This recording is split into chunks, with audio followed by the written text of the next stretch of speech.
Hello everyone, myself Sunita Gehlot with a e-content for class BA Part 3rd Home Science paper 1।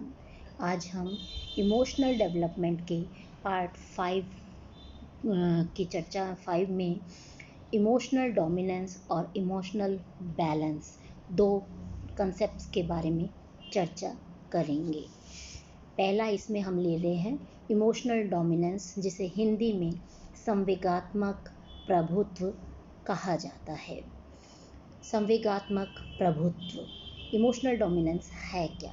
संवेगात्मक प्रभुत्व का आशय है कि बालक में जो संवेग विद्यमान हैं उनमें से बालक किन किन संवेगों का प्रदर्शन अधिक मात्रा में करते हैं, जिसके कारण उनका व्यवहार प्रभावित होता है। बालकों में संवेगात्मक प्रभुत्व जन्म से ही विद्यमान नहीं होता है, बल्कि वह वातावरण एवं परिस्थितियों के प्रभाव से विकसित होता है।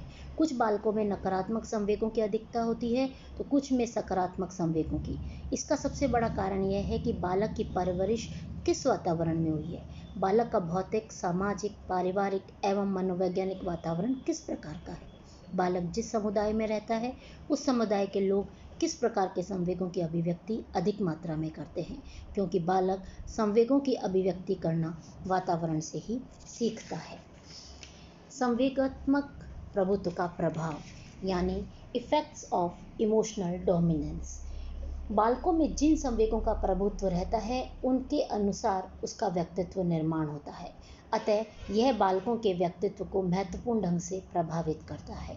जिन बालकों में सुखदायक संवेगों की प्रधानता रहती है वह हमेशा ही प्रसन्नचित्त दिखाई देता है। उसके रोम रोम में खुशियाँ प्रफुल्लित होते हुए नजर आती है। फलतः उनका सामाजिक समायोजन बेहतर होता है। वे जीवन में आने वाली अनेक बाधाओं एवं अवरोधों पर विजय प्राप्त कर लेते हैं। उनके अच्छे मित्र होते हैं जो समय पर उनकी मदद करते हैं। उनमें आत्मविश्वास कूट कूट कर भरा रहता है। यदि वे नकारात्मक संवेगों की अभिव्यक्ति भी करते हैं तो बड़े ही सुंदर एवं संतुलित ढंग से व्यक्त करते हैं। उसमें क्रोध, ईर्ष्या, भय, चिंता जैसे संवेगों की न्यूनता रहती है। यदि बालक में नकारात्मक संवेग जैसे क्रोध, घृणा, आक्रामकता, ईर्ष्या आदि की प्रधानता रहती है तो बालक का सामाजिक समायोजन अच्छा नहीं हो पाता है। उनके मित्र भी कम ही होते हैं। वह अनेक प्रकार के दुखद संवेगों से घिरा रहता है। चिंता उसे भीतर ही भीतर खाए रहती है। इस कारण उसमें संवेगात्मक अस्थिरता अधिक देखने को मिलती है। पहले ये माना जाता था कि टेम्परामेंट जो स्वभाव है वो वंशानुगत गुण है, जो कि बॉडी के अंतःस्रावी ग्रंथियां या शारीरिक रचना द्वारा निर्धारित होता है। लेकिन अब लोगों की धारणा बदल गई है। अब लोगों का मानना है कि अधिगम, प्रशिक्षण एवं सही दिशा निर्देशन द्वारा बालकों के टेम्परामेंट को बदला जा सकता है। अतः माता पिता एवं शिक्षकों का दायित्व है कि बालकों में स्नेह, प्रेम, खुशी, प्रसन्नता एवं जिज्ञासा संवेगों की उत्पत्ति में सहायता दें। आवश्यकता पड़ने पर नकारात्मक संवेगों की अभिव्यक्ति कैसे करना चाहिए यह भी सिखाएं, ताकि उनका जो व्यक्तित्व है वो प्रभावशाली, आकर्षक एवं प्रभुत्वशाली दिखे। सकारात्मक गुणों का विकास करना चाहिए। अब आता है कंट्रोल ऑन इमोशनल डोमिनेंस, यानी संवेगात्मक जो प्रभुत्व है, किसी एक संवेग का हावी जो हो गया है किसी व्यक्ति पर, किसी बच्चे पर, तो उस पर कंट्रोल कैसे किया जाए। जो संवेगात्मक प्रभुत्व है उस पर नियंत्रण करना अत्यावश्यक है। यदि बालक में नकारात्मक संवेगों की प्रधानता है तो उस पर नियंत्रण करना और भी अधिक जरूरी है, क्योंकि नकारात्मक संवेगों का बालक के शारीरिक, मानसिक, सामाजिक और व्यक्तित्व विकास पर प्रतिकूल प्रभाव पड़ता है। संवेगात्मक प्रभुत्व पर नियंत्रण निम्न 3 प्रकार से किया जा सकता है। पहला है बाय ट्रेनिंग एंड गाइडेंस, यानी प्रशिक्षण एवं निर्देशन द्वारा। माता पिता एवं शिक्षक का यह दायित्व है एवं परम कर्तव्य है कि बालकों में उन संवेगों को विकसित न होने दे जिनसे उनका भविष्य दुखद एवं कष्टकारी बने, अपितु उसके अंदर इस तरह के संवेगों का विकास करें ताकि जो बच्चे जो हैं उनका उनमें क्रिएटिविटी का विकास हो, जिज्ञासा का विकास हो और उनका वो प्रदर्शन कर समाज में अपना मान कमाएं। दूसरा आता है वातावरणीय कारकों पर नियंत्रण। जैसा कि हम जानते हैं, बालकों में जन्म से ही संवेगात्मक प्रभुता नहीं पाई जाती है, बल्कि वह परिवार एवं समाज में रहकर ही अपने संवेगों को अभिव्यक्त करना सीखता है। इसलिए घर, परिवार, आस पड़ोस एवं विद्यालय का वातावरण सुखद एवं प्रसन्नतापूर्वक आनंददायी होना चाहिए। बालकों को न तो अधिक कठोर नियंत्रण में रखना चाहिए, न ही उन्हें आज़ाद पक्षी की तरह घूमने फिरने की इजाज़त देनी चाहिए, बल्कि दोनों के बीच में अच्छा समन्वय स्थापित कर संतुलन बनाए रखना चाहिए। तीसरा है अनुकरण द्वारा।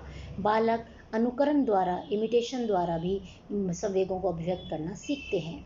माता पिता जिस प्रकार से अपने संवेगों को अभिव्यक्त करते हैं, बालक भी उन्हीं के द्वारा, अनुकरण द्वारा अपने संवेगों को अभिव्यक्त करना सीख जाते हैं। इसलिए यह जरूरी है कि बालकों के समक्ष नकारात्मक संवेगों की अभिव्यक्ति कम से कम की जाए, ताकि बच्चों में सकारात्मक संवेग जो हैं वो पनप सकें और वह एक अच्छा व्यक्तित्व का निर्माण उसमें हो सके।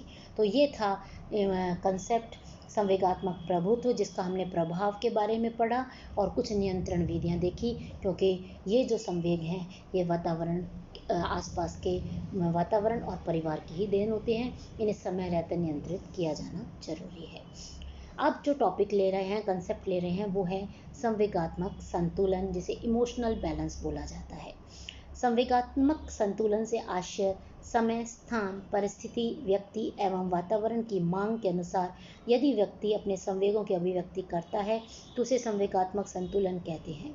संवेगात्मक संतुलन की स्थिति में सकारात्मक एवं स्वस्थ संवेगों की अधिकता रहती है तथा अस्वस्थ एवं दुखद संवेग कम से कम मात्रा में विद्यमान रहते हैं। तो ये जो संवेगात्मक संतुलन का अर्थ हमने जाना। अब है संवेगात्मक संतुलन प्राप्त करने के तरीके। कुछ विधियां हैं। पहला है वातावरण पर नियंत्रित करके, दूसरा है संवेगात्मक सहनशीलता, तीसरा है प्रशिक्षण द्वारा। संवेगात्मक संतुलन प्राप्त करने का यह सर्वश्रेष्ठ तरीका है जिसमें बालक स्वयं ही भौतिक, सामाजिक, पारिवारिक एवं मनोवैज्ञानिक वातावरण पर नियंत्रण करना सीखता है। परंतु यह तभी संभव है जब बालक नकारात्मक संवेगों को त्याग दे और स्वस्थ संवेगों को अपना ले। परंतु ऐसा 4 से 5 वर्ष की आयु के बाद ही हो सकता है, क्योंकि परिपक्वता के साथ साथ संवेगों पर नियंत्रण करना बच्चा सीख जाता है। दूसरा आता है संवेगात्मक सहनशीलता।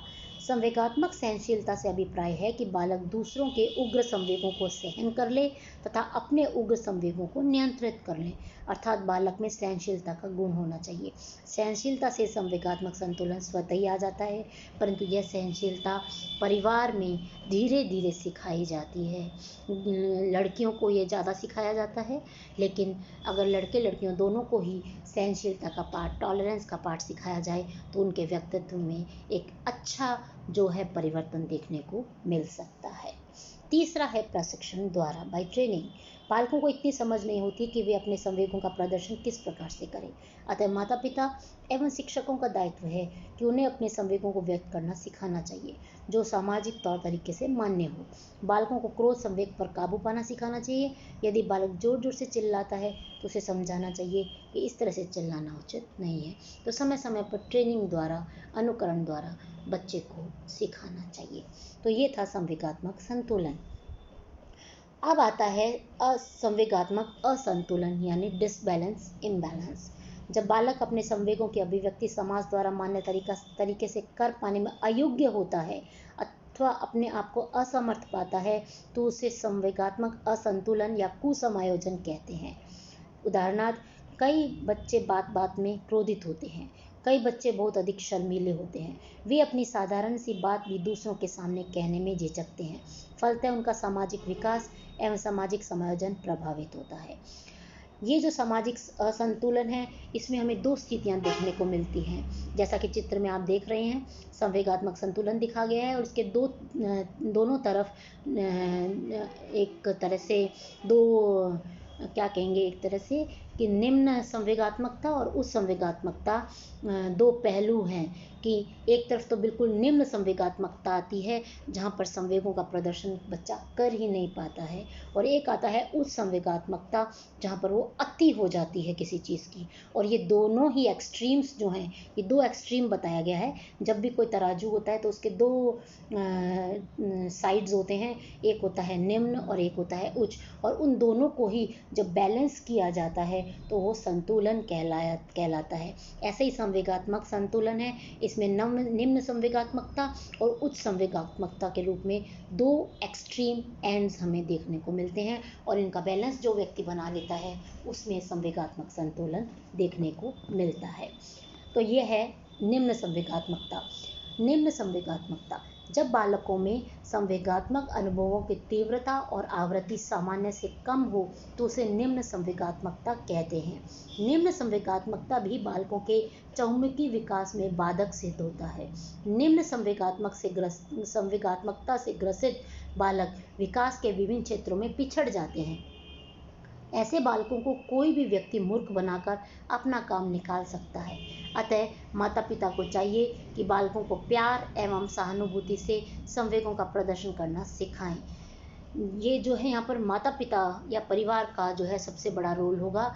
अगर जो बच्चे में अगर कोई संवेग बिल्कुल ही कम पाए जा रहे हैं, सामान्य से भी कम है, तो बच्चे को संवेगों की प्रकट करना सिखाएं, उसे दमन करना ना सिखाएं, क्योंकि ये उसके व्यक्तित्व को बाधित करेगा, उसकी पर्सनैलिटी को खराब कर देगा।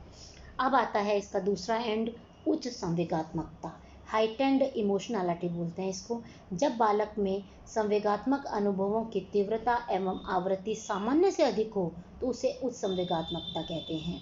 अर्थात उस संवेगात्मकता की स्थिति में बालक संवेगों की अभिव्यक्ति समाज द्वारा मान्य तरीके से नहीं करते हैं, परंतु उसे जान पाना अत्यंत कठिन है। इसे जानने के लिए आवश्यक है कि संवेग समान रूप से और समान मात्रा में विकसित नहीं होते हैं। कुछ संवेग अन्य संवेगों की तुलना में अधिक विकसित हो जाते हैं तो कुछ कम। इनकी अभिव्यक्ति की आवृत्ति और तीव्रता एवं प्रकाशन का ढंग भी अलग अलग बालकों में अलग अलग होता है। ये जो हाइटेंड इमोशनैलिटी है, यानी अति संवेगात्मकता, अति अभिव्यक्ति जो है किसी चीज़ का सामान्य से अधिक आवृत्ति और अधिक तीव्रता के साथ उस संवेग को प्रकट करना, तो ये भी स्थिति सही नहीं मानी जाती है, क्योंकि ये संतुलन को बिगाड़ देती है।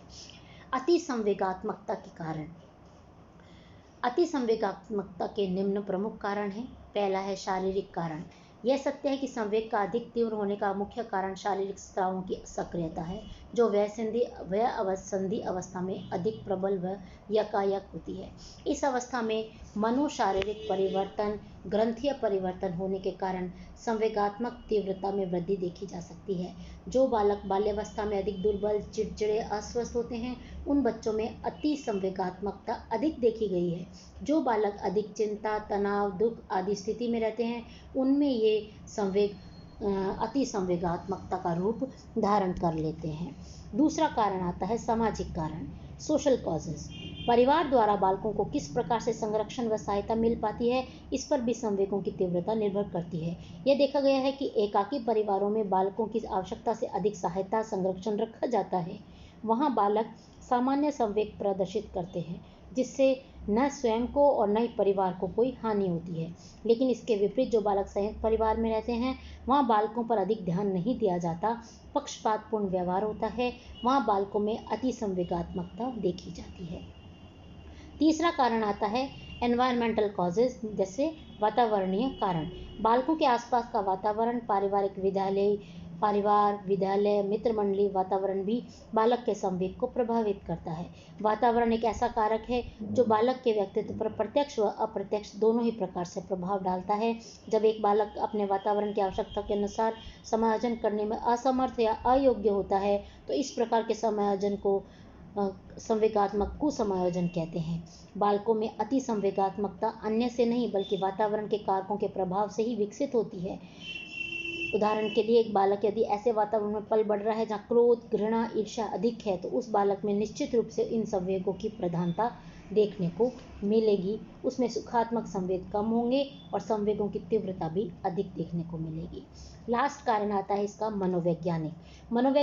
मनोवैज्ञानिक कारकों में बुद्धि और आकांक्षा स्तर, लेवल ऑफ एस्पिरेशन अधिक महत्वपूर्ण है। अध्ययनों से स्पष्ट है कि जो बालक कम बुद्धि वाले होते हैं, उनमें संवेगात्मक नियंत्रण भी कम होता है, अर्थात अति संवेगात्मकता की संभावना अधिक होती है।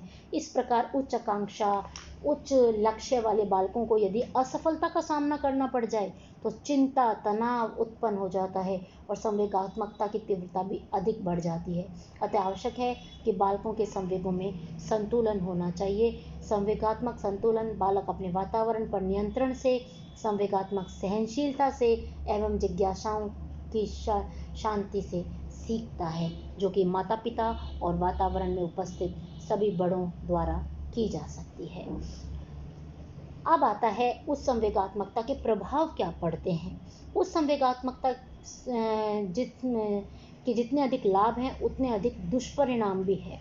जैसे बालक का शारीरिक, मानसिक, सामाजिक विकास अति संवेगात्मकता के कारण अधिक प्रभावित होता है। पारिवारिक असमायोजन, मानसिक असंतुलन, घृणा, ईर्ष्या, विकृत भाषा संबंधी दोष, पाचन संबंधी दोष, ग्रंथीय दोष आदि इसी के परिणाम देखे गए हैं। यानी बच्चे का ओवरऑल डेवलपमेंट जो है वो प्रभावित हो जाता है, जिसमें फिजिकल, मेंटल, सोशल इंटेलिजेंस सभी तरह के जो विकास हैं वो प्रभावित होते हुए देखे गए हैं और बच्चे में व्यवहारिक समस्याएं पैदा हो जाती हैं। दूसरा है व्यवहारिक समस्याएं। व्यवहार संबंधी समस्याएं अति संवेगात्मकता के कारण देखी गई हैं, जैसे अंगूठा चूसना, नाखून काटना, बिस्तर गीला करना आदि। तीसरा आता है कुसमायोजन। अति संवेगात्मकता के प्रभाव से बालक सामाजिक रूप से कुसमायोजित रहता है, उसके स्वभाव व व्यक्तित्व में परिवर्तन आ जाता है। ऐसे बालक अंतर्मुखी व्यक्तित्व वाले हो जाते हैं। फिर आता है शरीर के आंतरिक ग्रंथियों के परिवर्तन के कारण स्मृति, तर्क, चिंतन आदि की क्षमताएं भी अति संवेगात्मकता से अधिक प्रभावित होती हुई देखी गई है। अति संवेगात्मकता के कारण खेल संबंधी अरुचि, विध्वंसात्मक प्रवृत्ति अधिक देखी गई है और अगर ये लंबे समय तक चलती रहे तो मानसिक दक्षता जो है बच्चे की कम हो जाती है। फिर आता है व्यक्तित्व प्रभाव। जब शारीरिक, मानसिक और विकास प्रभावित होता है, व्यवहारिक समस्याएं अधिक हो जाती है और बच्चा कुसमायोजित करता है, यानी वो समायोजन बिठा पाने में सफल नहीं हो पाता है, तो बालक का जो व्यक्तित्व है, पर्सनैलिटी है, वो पूरी डैमेज हो जाती है। वो एक तरह से भयभीत और दब्बू इंसान बन जाता है। वो अपने आप को खुलकर कहीं पर भी एक्सप्रेस नहीं कर पाता है और जब अति में करता है तो सामाजिक मान्यताओं के कारण वो खरा नहीं उतर पाता है और सब तरफ से उसको अपमान और तिरस्कार जो है देखने को मिलता है। तो ये था उस संवेगात्मकता के प्रभाव। आज हमने जो दो टॉपिक्स, जो कंसेप्ट्स हमने डिस्कस किए वो थे संवेगात्मक प्रभुत्व यानी emotional dominance and emotional balance, जो कि एक पर्सनालिटी को बनाने के लिए बहुत ही आवश्यक कारक माने गए हैं। ये दोनों ही जो चीज़ें हैं ये जो संवेगात्मक स्थिरता के लिए बहुत ज़रूरी हैं और इसमें माता पिता, परिवार, वातावरण, शिक्षक एवं सब बड़ों की भूमिका बहुत महत्वपूर्ण है, ताकि बच्चों का जो है धनात्मक, सकारात्मक संवेग, उसमें सुखद संवेग जो हैं उसमें डेवलप हो सकें और नकारात्मक संवेग जो हैं उसमें उसकी न्यूनता हो सके, ताकि बच्चे का व्यक्तित्व निखर कर सामने आए और वो समाज के लिए में एक अच्छी पर्सनालिटी के रूप में अपने आप को स्थापित कर सके। इसके साथ ही संवेगात्मक विकास नामक ये जो चैप्टर है वो आज यहीं पर समाप्त होता है। इसके हमने 5 पार्ट्स के अंदर इमोशनल डेवलपमेंट पार्ट 1, 2, 3, 4 और 5 जो पार्ट्स हैं इनके तहत हमने ये पूरा चैप्टर समाप्त किया है। इसके साथ ही इसमें संवेगात्मक विकास का जो ये पार्ट है, ये जो चर्चा है वो यहीं पर समाप्त होती है। नेक्स्ट ई कंटेंट में हम नेक्स्ट चैप्टर की तरफ बढ़ेंगे। धन्यवाद।